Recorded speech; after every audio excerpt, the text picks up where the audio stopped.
นี่12ของ14เนาะเดี๋ยวมีเบียร์ลอยลังควาย1ตัว400โลขึ้นไปน้ำหวาน30แพ็คน้ำดื่ม30แพ็คหมู4โตน้ำแข็ง800โลข้าวปุ้น12เป๋าปลานิ่ม20โลเครื่องลงตลาดอะไรแป้งนัวไปใส่กันเดิมนี่แล้วก็โต๊ะเต้นตู้แล้วนั้นแล้วจะ2 2ฝ่ายจะคอยโอ้ลุมกันไม่แล้วเลยก็ขาบนบันทึกขาหรือขาก็จะตั้งเนาะจะมีเงิน500,000กีบราคาสินสอดทั้งหมดเงิน60ล้านกีบคำ2 บาทหม้อพอหมูแต้งดอง30ล้านกีบคำ1 บาทบ้านนี้ข้าวดองข้างลามไปน้ำเขยเนาะพุกไว้30ล้านกีบคำ1 บาทกำหนดมือแต้งดองเนาะมือแต้งงานเลยจ้ะเดือน2ลาวปี2018ถ้าภายใดภายหนึ่งบอกปฏิบัติตามบทบันทึกแม่ต้องได้รับผิดชอบต่อหน้า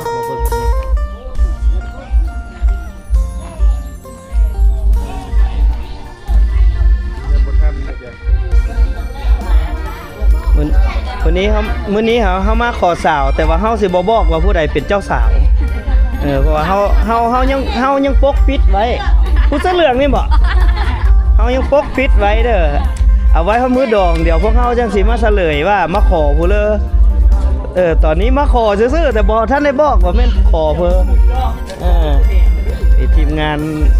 เคยพวกหมูอันนี้มันยังมาขอสาวหน้าห้างผัดหมูใหญ่ก็ขอสาวบรรทงเนาะขอสาวบรรทงกับหมูน้อยกว่านี้เลยแม่นบ่เคนเพิ่นเอาหมูน้อยมื้อนะมื้อนี้เพิ่นใจเยอะมื้อนี้เพิ่นเอาอันหมูเยอะมาทีมงานครัวหมูขวัญ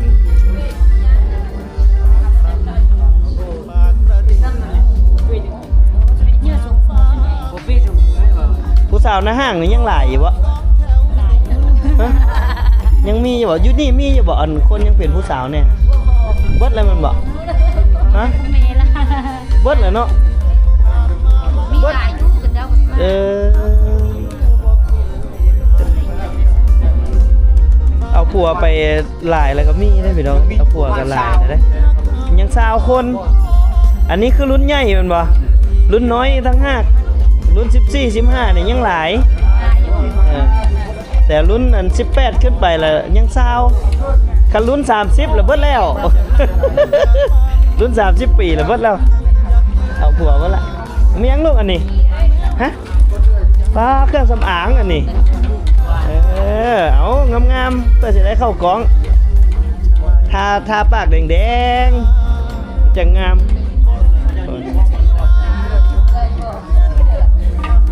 มาบีก็น้องไม่ต้องฮั่นค่อยหากระพ้าผู้เฒ่าแก้วไปขอเมียมาได้พ่อเอ้ยพ่อเฒ่าแก้วก่อนสิได้เมียย้อนลูกนี่แหละ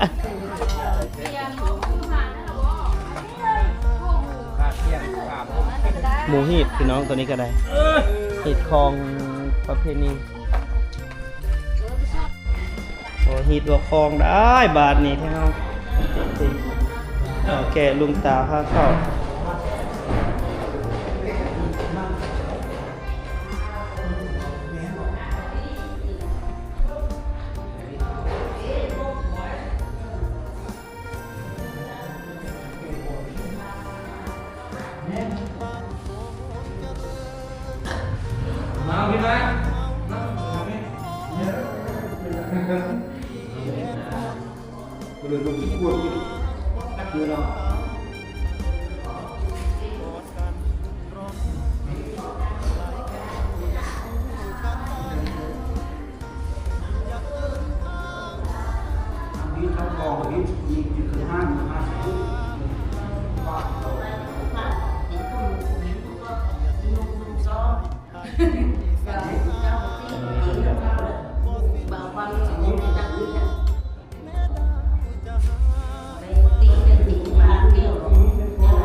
เฒ่าแก่โฮมบัดนี้สบายดีมื้อนี้เพิ่นสิได้ เอิ้นจังไดอันนี้เป็นนาบ่าวบ่เป็น แม่นแหละ นาบ่าวเนาะนาบ่าวหรืออ่าว บ้า นาบ่าวเนาะเป็นนาบ่าว ว่าจะจ้อย เฒ่าแก่แบบนี้นี่คือเราเป็นเฒ่าแก่คักสุดแล้วแบบนี้นะเฒ่าแก่ลูกตาคักสุดเลย ตอนนี้ก็ทางเฒ่าแก่ทางสองกรรมสองฝ่ายเพิ่นมาพร้อมเพรียงเคียงหน้ากันเบิดล่ะเพื่อให้ลูกให้หลานได้เป็นครอบเป็นครัวเนาะบ่แม่นธรรมดาได้พี่น้องเพื่อสิได้เป็นครอบเป็นครัวกันนี่ก็ได้เตาได้โฮมเฒ่าแก่เบิดทุกคู่ทุกคนได้อยู่ไกลอยู่ไกลแล้วมันได้มาเบิดนี่มาเบิดข้างในอีกนะข้างในอีกอ่ะติด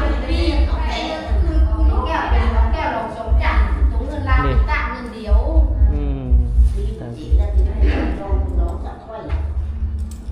แก้วดองแล้วได้2ชั้นนำเนาะจันเดียวก็บ่ได้เนาะนี่หาไม่เท่าเยอะเลยค่ะนี่เจ้ากกเจ้าเหล้าเลยเหรอเนาะนี่เนาะผู้นี้แหละผู้เอิ้นขะดองฮะเนาะอย่าว่าอะไรเด้อ นั่นสิเอาแต่มาแซ่บบ่แล้วมาป้านเกี่ยวคือไปเกี่ยวในคือไม้เกี่ยวรอด เป็นลานได้เอาลานเขยบ่แม่นี่นะลานเขยได้จักลานเขยละ หลายเด้อนั่น หลายแล้วเนาะเต็มบ้านเต็มเมืองแล้วเนาะแม่เนาะ 10คนเนี่ยลูกเคย7เคย เจ็ด 2ไฟ 7เคย2ไผเป่า ลานเคยลานไผอีกเนาะเต็มบ่แม่นธรรมดาเนาะเอ้ยแต่ว่าแม่เพิ่นก็มีลูก10คนมารวมลูกเคยลานเคยนี่ก็ลูกเคย7เนาะแม่8ลูกเคย8ลูกไผ2อ๋อได้ลูกชาย2คนกลายให้ลูกสาวเบิดสุดทางบ่ออกขะดองเลย สุดทางเลยพี่น้องเอาวันนี้ก็ได้เป็นแก้วเป็นดองกันแล้ว ใส่ไฟเด้อ ก็สิได้เป็นแก้วเป็นดองกันบ่แม่นธรรมดาเลยพี่น้อง ไปไก่ขัน ไอ้น้องไอ้น้องปองป่ายมาสู้กัน อันนี้ไต้เอ๊ะเป็นอันนี้ไต้เลยหลายแนวก็จะเหมือนเดียวได้ต่างน้อยเนาะจะเหมือนเดียวจะไต้มันกันนั่นนั่น แม้แต่คำเว้าคำว่าเนาะก็ยังว่าคำมาเดียวเขาละ มีเบียร์คนละลังเนาะเพิ่นว่าเบียร์2ลังแต่ว่า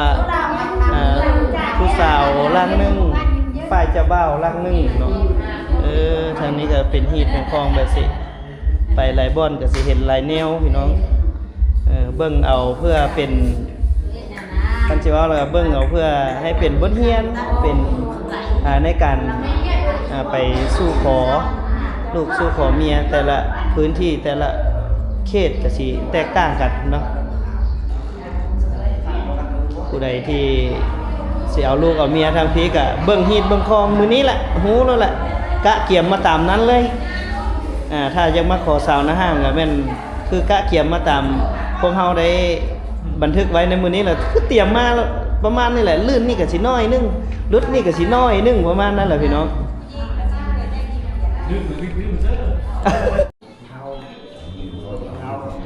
นี่ก็กำลังกะเกียมจะเว้าฮีตเว้าคลองมันตกลงกันทุกคนถ้าเป็นว่ารถบันทึกของเพิ่นจะออกมาเป็นอย่างไรเนาะนี่ก็เพิ่นก็สิเฮ็ดง่ายคือมิกเลยนี่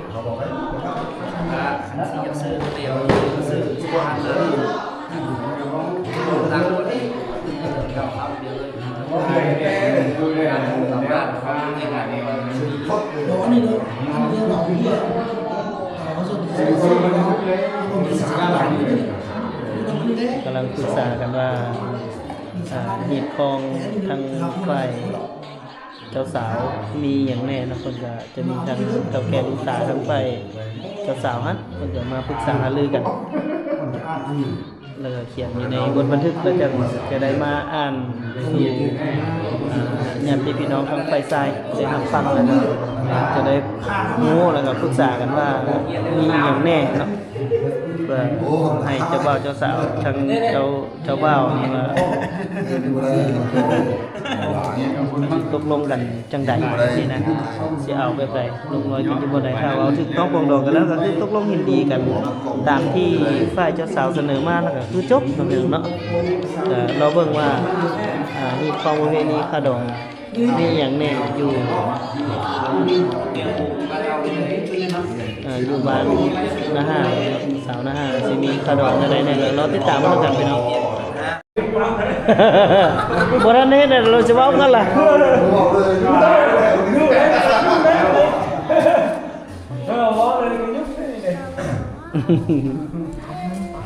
เฮาเปลี่ยนแล้วนะลามนี่นะเปลี่ยนออกแล้ว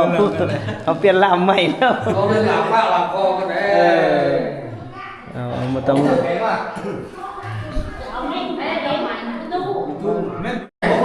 ต้องยาวต้องยาวเจ๊โก้แล้วนายจะตั้งพ่อแม่ลุงตาสองกำสองพายมีขันชีตี5มีเงิน500,000มาขอตามที่ตามคลองมันมีความตัวนั้นแหละเอาไว้นี่พระเจ้าจะเตือนเขาแล้วต้องอ่านให้ฟังเลยยกเอาได้อ้าวไปไหนดูคนมีคนอ้าวนั่นนะมันเป็นโต๊ะเอาโต๊ะเลยโต๊ะเจ้าประเด็นโต๊ะมาเดิมฮอตคือแล้วก็มาเลยอันนี้อย่างนั้นเลยทำมีทั้งพอเอาอันนี้ทางไหนเนาะเอาเป็นเน็บแน่ไว้ใส่ได้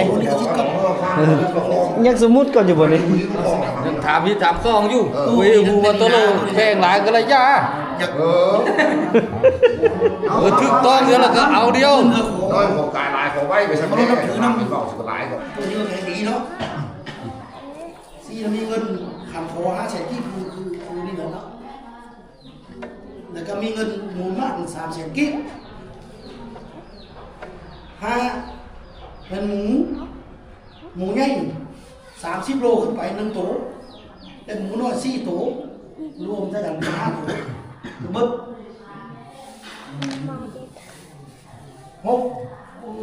นับกี่ปีนะจาน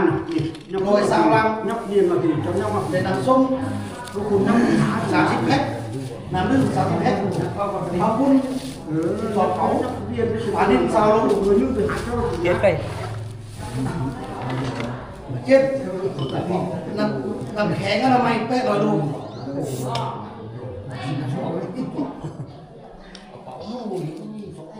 แต่แป้ได้มีเข้าสารเท่านี้นะ200 ลูกแต่ตัวนี้มีตามเขาลูกเขาเป็นบ้านที่จะมาเข้าป่าหลายเข้าเลยนะบ้านที่เข้าเลยนะเลยลงมือให้ช่วยแล้วก็มีเราเด่นซาลิดอันนี้ก็ซาลิดถึงเป็นเติมแล้วอันนี้เอาตั้งให้ช่วยกันอ่านฟังเนาะแม่ลูกตาทั้งคำกับไพ่แต่ซิปเป็นเครื่องปรุงแต่งอาหารและเครื่องขึ้นโต๊ะตั้งหรือเราจะเป็นเช่นตัวอย่างเป็นอันอื่นที่อันไม่หรือว่าอันอื่นแค่โอมหรืออันอื่นนะมันคือโต๊ะและ11มีโต๊ะตั้งเต้นมีเครื่องเสียงเนี่ยของไฟลบกันลงกันเลยทางยิงกับภาษาและ12นี่เงินการจะตั้งบ้าน50 กิ๊บหรือในการผ่านเป็นว่าตามข้อประเพณีชอบทำเขาก่อนเลยเราจะทำมีเลยเดี๋ยวในนั้นเราจะพอเพิ่มตัวนี้เนาะเพิ่มที่ข้อประเพณีเนาะหน้าตาแต่คนต่อมาแค่ระบบเลยเห็นในนี้เรามีเงินมีหมูนี่30 โลเอามาขอได้ไหมแต่เฮาเขาลงเยอะก็ว่ากระเทินเอามาเนี่ยมันเฮาจะได้เอ็กซ่องเลย ซ่องไว้นึงมาเพื่อลดต้นทุนในชาวบ้านนะเดี๋ยวสองเลยเพื่อมันไวในการจัดงานแต่งในก็นะในการซ่องนั่นแหละมันความหมายของการซ่องอยู่ในส่วนสารจะเอะเอาเลยมันซ่องเลยก็เจ้าบ่าวก็จะเป็นบ่าวเข้าภาษาเป็นภาษาเข้าเจ้าบ่แม่นว่าเป็นเขยเป็นคือเข้ามาบอกเลยคืออันส่วนเราอื่นมาเป็นอ้อนมีแก้นะบ่มีสิทธิ์อย่างมึดแต่ว่าเฮาเวลาเต้นเราจะเฮาซ่องแล้วห้ามขั้นตอนของซ่องของโบราณนั้นจะเป็นไว้คือในนั้นเนาะแต่เนาะเป็นเขาถือโอ้เฮาซ่องแล้วอันนี้ไผเฮาเป็นเอามาเป็นเพียงอันนี้ซ่องแล้วเคยเฮาบอกมาอยู่นำเฮาไรอันนี้คืออยากภาคคือในนั้นแหละอธิบายคือเขาเจอนะ อันนี้มันขอซื้อมันทำได้มาเข้าตัวแทน แล้วก็อยากมองว่าทางมาทำขุน เขาเจอแล้วถาม ที่อยู่ที่ลุงคลองจะเสริมขึ้นเลยทำให้ เขาเจอตัวนะ ดอกนั้นทำครับบอกเขาเจอหรือว่าโอ้ในนั้นนี่ก็จะเสนอคืนเพื่อเป็นการทดขวาเซิน แล้วก็ทึกก็บอกเป้ก็บอกตื้มแบบตื้มไหนมันก็ตื้มบ่ได้แต่ถ้าว่ามันลงสนามเจ้าจะของมีได้เขาก็ลุ้นคือเรียกเลยเจ้ามีเงินหลายโป๊กประเดี๋ยวเลย ไม่ทันแล้วเอาไว้หลังที่ขอ เอาโอเคป่ะอาสมถามพ่อบ้างถามตั้งแต่เพิ่งโอเคแต่โอเคเราก็สร้างบนบันทึกเดียวเย็ดอะไรเม็ดคำกระบุตรแล้วกระบุตรคำเอาบ้านี่คือเป็น2 บาทเขาก็มาแล้วเบียร์นี่แหละต้มเดียวเบียร์น่ะ ขึ้นฟอร์มชาวบ้านเต้นเนาะ มาชิมกี่เดือนทางพอมาชิมเลยนะตอดดิ สมควรบ่ เดี๋ยวนี้ว่าได้โตเรียนกันเลยนะ เงินคือตัวแล้วก็มีบางอย่าง ต่ออย่าง ช่วงนี้คนกินอะไร เอามีเรื่องจำใจแน่เนาะขอโทษทะเบียนเนาะ เบียร์ก็80เบียร์ตกอยู่เบียร์100 ซาว เขานี่เนาะเขาย้ายน้ำเนาะเพราะว่านี่ก็ดีน้ำแต่ว่านั่นเนี่ยแต่ก็ยังได้ตื้มอยู่แล้วนะเนาะคันบ่พอน่ะ เนาะเอาดีซะเนาะหายคนมาติดวัด140-50ขึ้นมาก็หายคนแล้ว เขามีมาว่าแก้มาเพื่อ100 200 เพราะว่าคนนี่มันปล่อยตายแบบกินมาผมเห็นว่าได้เขาว่าประมาณนั้นนี่เดี๋ยวเนาะไปแค่บางทีทำบอกอะไรบางทีด้วยแค่ว่าหลายก็กินหมดอร่อยแค่มาน้อยถูกเนื้อเลยเอาเงินต่อยังไงนะเนาะเราเป็นทิพย์แล้วเดี๋ยวว่าหาเดียวที่ว่าเอา100นึง ลงมาแล้วเลย ก็ขั้นรายการ100นึง ปัดตกลงรถ ยังบ่ยันเบิดหลายอยู่ได้กว่าฮอด150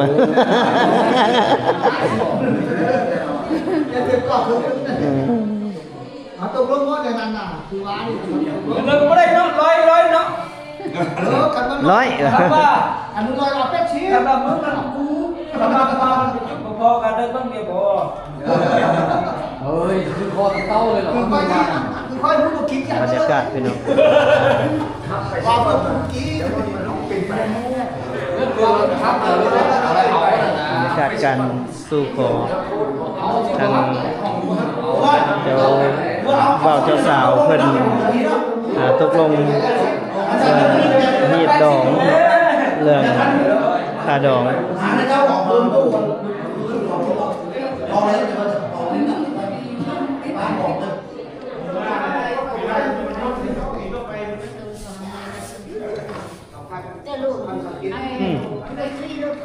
ทางนี้แบบมีแต่ยานายเนาะทางนี้เนาะ คนได้ผู้หญิงอยู่กัน เเพิ่นได้แยกกัน มันเมาแล้วจะไปหาเนี่ย ทางนี้นี่บ่ได้เว้าฮีดทางนี้เนาะมีแต่ทางนั้นเว้าฮีดเนาะ ยิงก็แล้ว ฮีดผู้หญิงแล้ว ยิงยังไงเลย ฮีดยานายแล้วพี่น้องยังแต่ฮีดผู้ชายบัดนี้ว่าเรื่องค่าดองป้าตบ แต่จะโหมเดียว เ แล้วเวียกแล้วงานพุ่นแหละเนาะอันนี้คือการพิธีการสุขขอที่จริงกับเอิ้นไอ้น้องป้องฝ่ายมาเต้าโฮมกัน กินได้บ่เบียงอ่ะ ยังกินบ่ไหล กินโอ้ยคัดแต่พวกกินบ่ได้ให้บ่มา แม่น กินได้หรือมาเย็น ถ้ามื้อดองครั้งแรกนี่สิจัดเต็ม เอาแต่พวกกินบ่ได้มา อืม ทาง แล้ นี้ วยังบ่เปลือง ทางนี้เรามีแต่พวกกินได้เด้อ เอาให้เจ้าทางทำไปยิงเฮ็ดก่อนอยากตีพี่น้องเพิ่นพี่น้องแล้วตกลงกันตกแตกแล้วแหละเนาะตกลงกันตกแตกแล้ว ขอกับผม2018เลขที่44สพชนครหลวงนี่จันทร์ลงวันที่14มีนา2008อิงตามความเข้มแข็งของครูบ่าวสาวและการตกลงเห็นดีของพ่อแม่ผู้ปกครองเฒ่าแก่ลุงตาสองฝ่ายในวันที่เอาไว้ในซัมมิเซอร์เลยเด้อที่เฮือนของทางแม่ตาเนาะหน่วยหนึ่งบ้านละห้างคุมละห้างเงินละกายแขวงกระนวน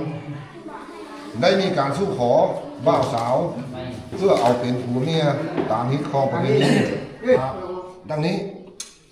ฮิตคองฮิต12คอง14เนาะหรือมีเบียร์ลอยลังควาย1ตัวซีน100 โลขึ้นไปน้ำหวาน30 แพ็คน้ำดื่ม30 แพ็คหมูซี่โตน้ำแข็ง800 โลข้าวปุ้น12 เป๋าปลานิ่ม20 โลเครื่องลงตลาดแล้วบ่หูเลยเป็นมะเพ็ดมะเขือแต่เบิ่งสิน่ะอะไรแป้งนัวไปซะแต่เบิ่งนี่น่ะแล้วก็โต๊ะเต็น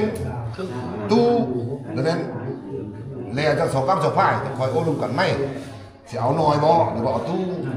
คิวเก่ามาเปิดบ่เอาแต่ว่าง ตรงคิวกันคนหน้าบุญห้องผู้เดียวก็เบิดแล้วสำนึก เอาเลยก็ขาบนบันทึกขาหรือขาก็จะตั้งเนาะจะมีเงิน500,000กีบสิเน็ตเอามือเลยสุขอเอามือเอาถึงนั้น เต้งงาน เอามือก็เอามือสุขอก็ได้ถือว่าซะราคาสินสอดทั้งหมดเงิน60 ล้านกีบคำ2 บาทบริมอบพอมือแต้งดอง30 ล้านกีบคำ1 บาท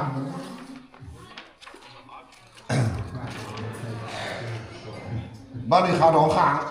ลามไปน้ำเขยเนาะพุกไว้30 ล้านกีบคำ1 บาทและทรัพย์เดิมของเจ้าบ่าวมีรถจักร1 คันทรัพย์เดิมของเจ้าสาวมีรถจักร1 คันคำ1 บาทกำหนดมือแต้ร้องเนาะมือแต้งานนะจ๊ะเดือน2 ลาวปี2018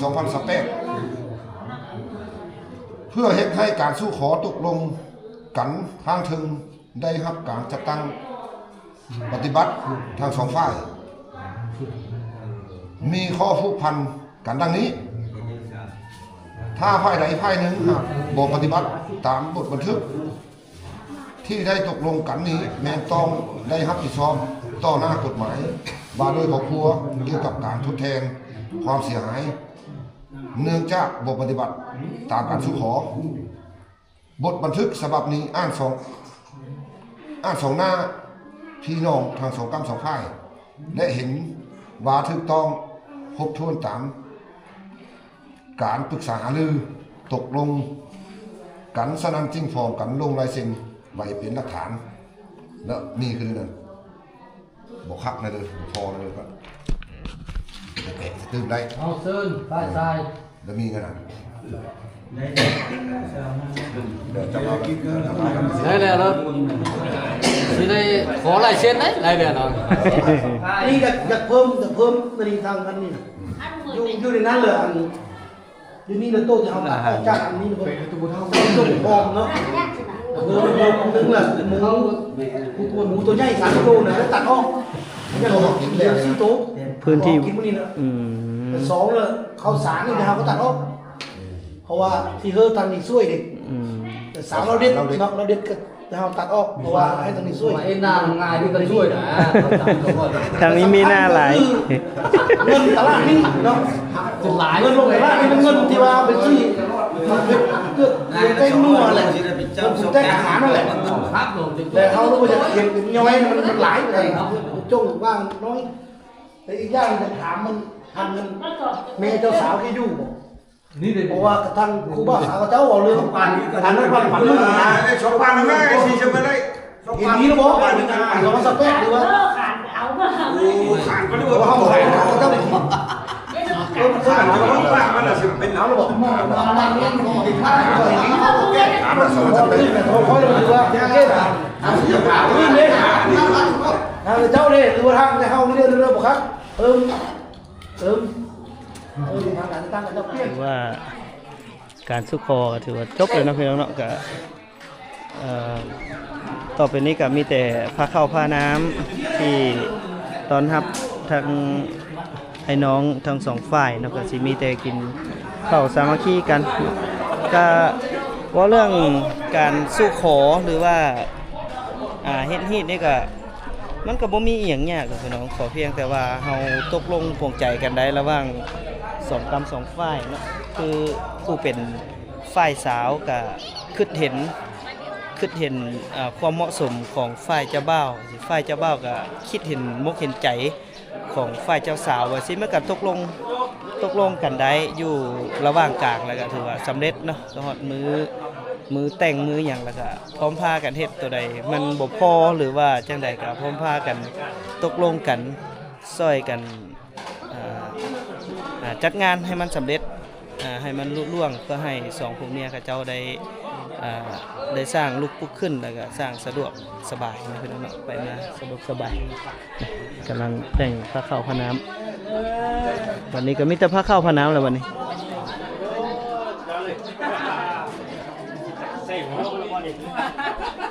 อันนี้เบิ่งจักหน่อยพี่น้องก็ตอนนี้ยังอยู่บ้านนาห้างอยู่บ้านนาห้างนี่ก็เป็นบ้านหนึ่งที่ใหญ่สมควรเลยก็สิมีหลายคุ้มโฮมกันเนาะโอ้ยเงินในบ้านทางนี้เนาะปอดไม่อย่างเพิ่นนุ่งเครื่องบ่ซัดละใส่สุดวันเกิดแหละ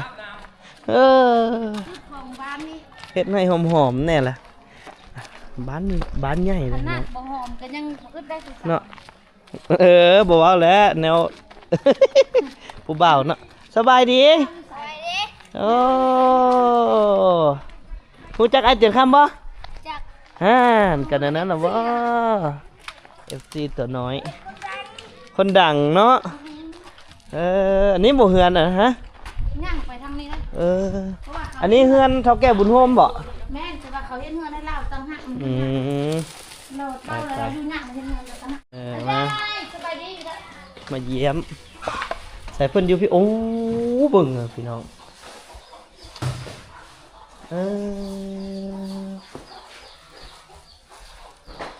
ป้า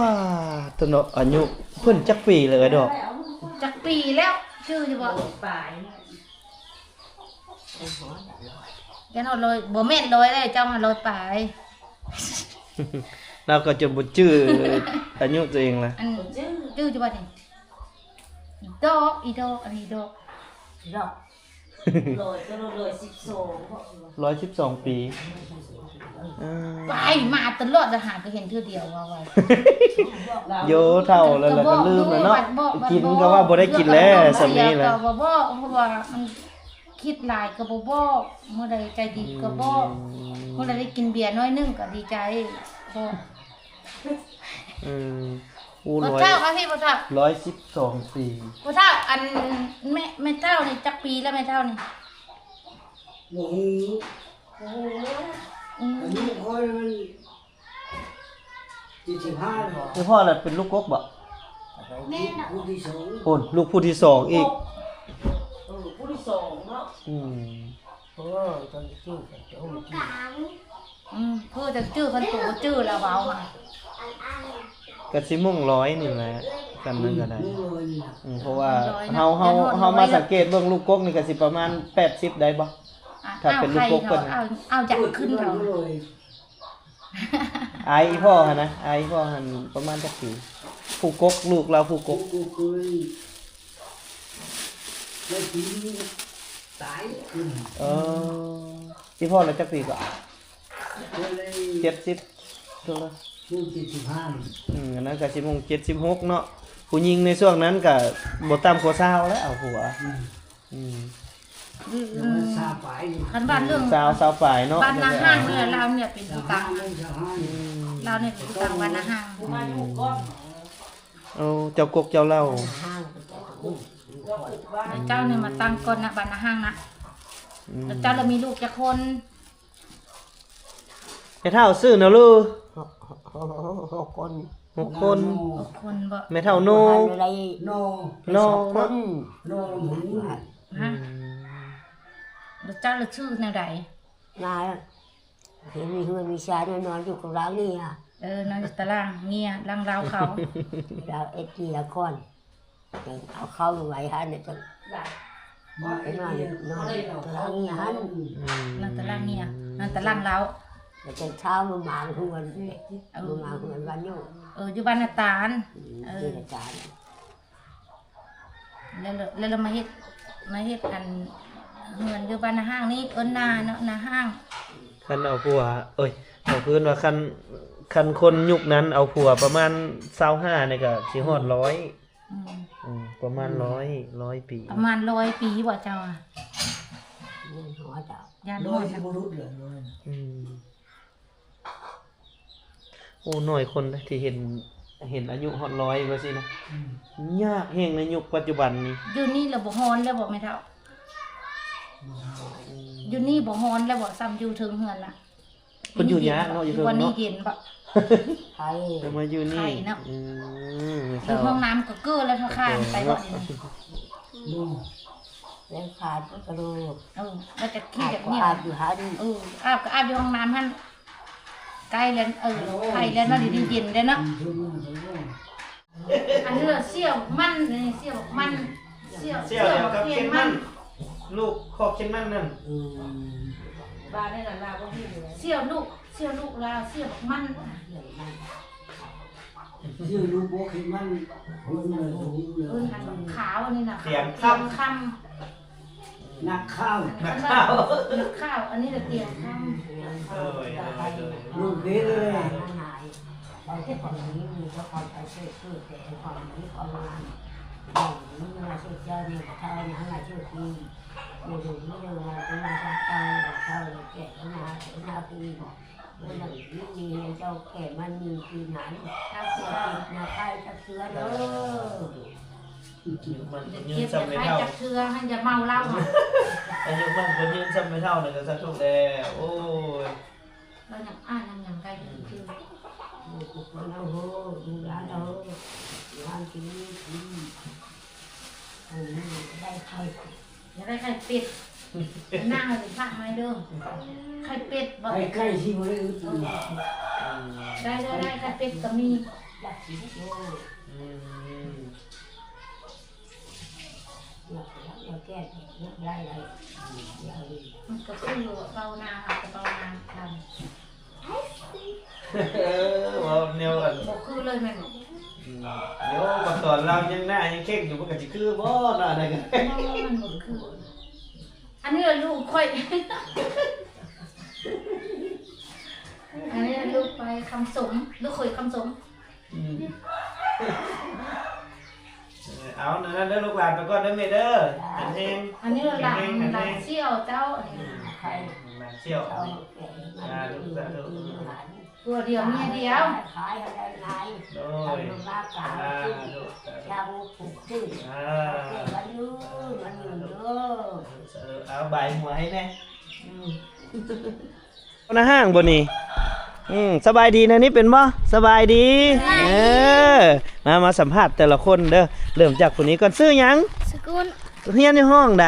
ว่า บ่ห้าลูกเด้ จืด ซื้ออึดเฮียนอยู่ห้องโล บ่สาม ป3เฮียนเก่งบ่ บ่อยากเก่ง บ่อยากเก่งปานโลผู้สาวเอบ่ น้อย น้อย ผู้สาวเฒ่ามีบ่ มี อ้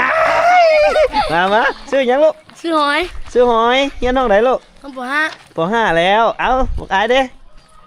ชื่อไอล่า ซื้อไอละเฮียนอยู่ห้องเลอ ภาษาม หากินมันอยู่บ่ มัน มันอยู่ไปซ่อนบ่ไปใส่เบ็ด ไปการเป็นเงาะ ไปกันฮะ ไปการเป็นเงาะ กันแมงเงาะมันหยังแมงเงาะ จักจันว้ายแมงเงาะบ่ทางนี้เอิ้นน่ะเธอหน้าละการตัวน้อยๆมาให้บ่เตียงกินหน่อยเด้อตั้งใจเฮียนเด้อ ครับ ผู้ใดเจ้าสูกับหมู่4คนนี่หมอนี้ โอ้โหมันหล่อเว้ยเจ้าสู้มีผู้สาวอีกโอเคบ๊ายบายไปก่อนลูกบ๊ายบายเขาก็บ่ได้บอกกัน โอ้เบิ่งนี่ ไปกันน่ะ ผู้สาวทางนี้กำลังซุ่มนุ่มกันไปช่างเนาะทางนี้เนาะเออ เธอสิเต้มว่าดิใช่ สาวหน้าห้างอันนี้เนาะมีแต่สาวหน้าห้างทางนี้ น้อยบางก็มี มีอะเลอร์กินเนี่ยว่าโอ้ม่วง น้อยตะกี้อันนี้หานี่เดี๋ยวนี้ ผู้ ใหญ่ สาวซ้ำน้อยแต่ก่อนก็ซ้ำน้อยอยู่แต่เดี๋ยวนี้ก็ซ้ำเยอะละ นี่สำเขาตะกี้น้อยบางเดี๋ยวนี้น้อย อันนี้มันพูเลอร์อันนี้ผัดมะลิอยู่พี่ สาวขึ้นไม่สาวเรียนเรียน โอ้ยมะลิเอเลอร์อยู่พูนบาทนี่ เรียนอายเสียให้กระเริ่มยักษ์ เอาบรรยากาศอยู่บ้านหน้าห้างพี่น้องบ้านหน้าห้างตอนนี้ก็อยู่หน่วยหนึ่ง เรียน บรรยากาศดีแต่เฮือนหลังเยอะๆเลยกระเจ้าแบบสามัคคีกันเฮ็ดสามัคคีกันสร้างอยู่จุดนี้นะสามัคคีกันเฮ็ดเฮือนเวลากระเจ้ามีงานเฮ็ดเฮือนอย่างนี้กระเจ้าก็พร้อมพากันปลูกสร้างช่วยกันออกเมื่อพี่น้องบัดนี้ หลังจากเสร็จสิ้นภารกิจการสู้คอแล้วก็เดี๋ยวก็สิได้ทางไอ้น้องป้องปายก็สิได้พากันกลับเนาะน้องพี่น้องอันนี้ก็ซึ่งเป็นภาพบรรยากาศการสู้คอเนาะของอยู่สปป.ลาวเฮานั่นก็คือการมาสู่ขอนี้ก็ความหมายก็คือการมามั่นหมายไว้เพื่อนัดรอมือแต่อยู่ในสปป.ลาวเฮาเนาะในมือนัดหมายหรือว่ามั่นหมายนี้หรือว่ามือสู่ขอนี้แม่นจะเป็นการผูกมัดระหว่างหรือว่าการจองเนาะจองซึ่งกันและกันเพื่อรอวันแต่งแต่สำหรับการมั่นหมายหรือว่าการสู่ขอนี้จะบ่ได้อยู่ร่วมกันเป็นผัวเป็นเมียคือกับเฮาแต่งงานแล้วเนาะเพิ่นจะให้อยู่เพราะไผเพราะเราเป็นบ่าวสาวคือเก่าจนฮอดมื้อแต่งงานกันเข้าพาขวัญมัดข้อต่อแขนตามฮิตของประเพณีแล้วพุ่นแหละเพิ่นจังสิให้ทางคู่บ่าวสาวหันอยู่นำกันเป็นครอบเป็นครัวเนาะสำหรับการสุขอนี่ก็ยังอยู่ไผอยู่ลาวอยู่เนาะบ่สามารถอยู่ร่วมกันได้จะบ่สามารถเอิ้นไผเอิ้นเคยอีหยังได้เลยเนาะสำหรับค่าสินสอดทั้งเบิดแม่นในมื้อนี้ก็มีเงินอยู่60ล้านกีบเนาะก็ถ้าตกเป็นเงินไทยก็สิประมาณ80,000นะครับประมาณ 8-90,000 บาทแล้วก็มันจะมีควาย1ตัวนี่ก็น่าจะประมาณ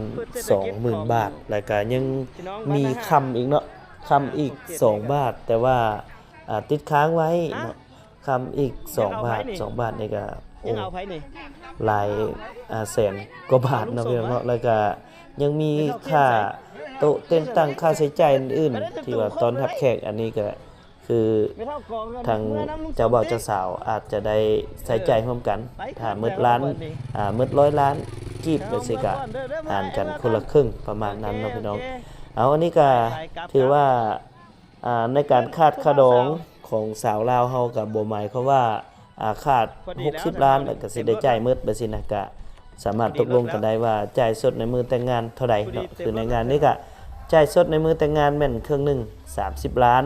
คำ1 บาทเนาะกายหั่นก็จะแม่นเป็นการติดค้างไว้เพื่อผู้ละมื้อใดมื้อหนึ่งที่ว่าเจ้าบ่าวหรือเจ้าสาวที่ว่าผิดกันหรือว่าเลิกลาหย่าร้างกันก็สิได้เว้าตามฮีตของประเพณีเพื่อจะเอิ้นเอาค่าดองนั้น ให้มันครบเนาะเอาสำหรับ EP นี้บัดแต่คำขอจบไว้สำนี้ก่อนเอาไว้กันหน้าพอกันสบายดี